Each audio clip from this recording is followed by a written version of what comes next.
आपको ध्यान से देखो तो एक पैटर्न पता चलता है। श्रीलंका में सिविल अनरेस्ट क्रिएट करके वहां की गवर्नमेंट गिरा दी। पाकिस्तान के प्राइम मिनिस्टर इमरान खान को जेल में ठूस दिया, नवाज शरीफ को उसी जगह बिठा दिया। बांग्लादेश में शेख हसीना को छोड़ के जाना पड़ा अपना देश, बच के इंडिया आना पड़ा, इतना सिविल अनरेस्ट वहां क्रिएट किया गया। नेपाल में सेम, यूथ सड़कों पे, पार्लियामेंट पे अटैक। म्यांमार में सेम, चारों तरफ इतनी अफरा तफरी। ये कोइंसिडेंस नहीं है, ये एक ग्लोबल रूल बुक का हिस्सा है।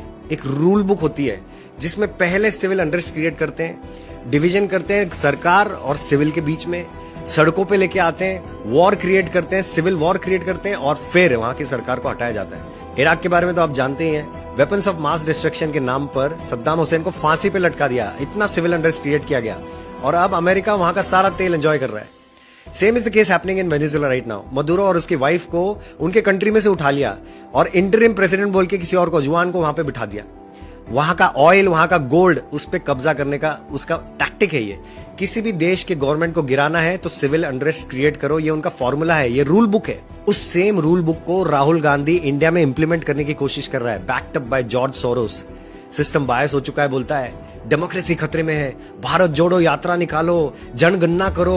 भारत टूटा कब था जब उसको जोड़ना है। किसान आंदोलन, इतना सुंदर प्लान बनाया था मोदी सर ने।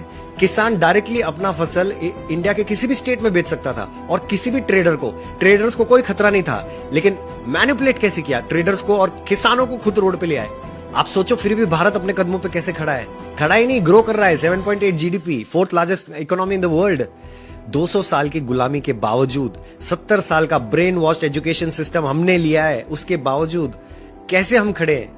क्योंकि हमारा लीडर बहुत स्ट्रांग है, Narendra Damodar Das Modi. He is actually अ युग पुरुष। आप बहुत ध्यान से सोचिए, 2014 के बाद अगर मोदी जी नहीं आए होते तो आज हम इन सभी कंट्रीज की तरह टूट चुके होते।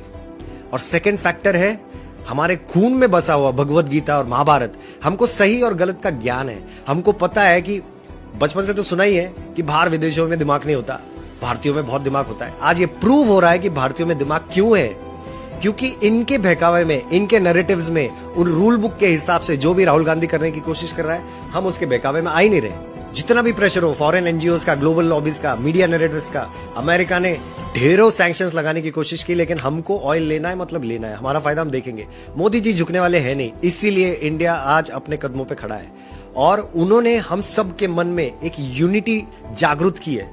इस यूनिटी को वैल्यू करना, आप सब लोग इस यूनिटी को वैल्यू करेंगे, इंडिया जिंदा रहेगा, वरना बाकी देशों की तरफ बिखर जाएगा।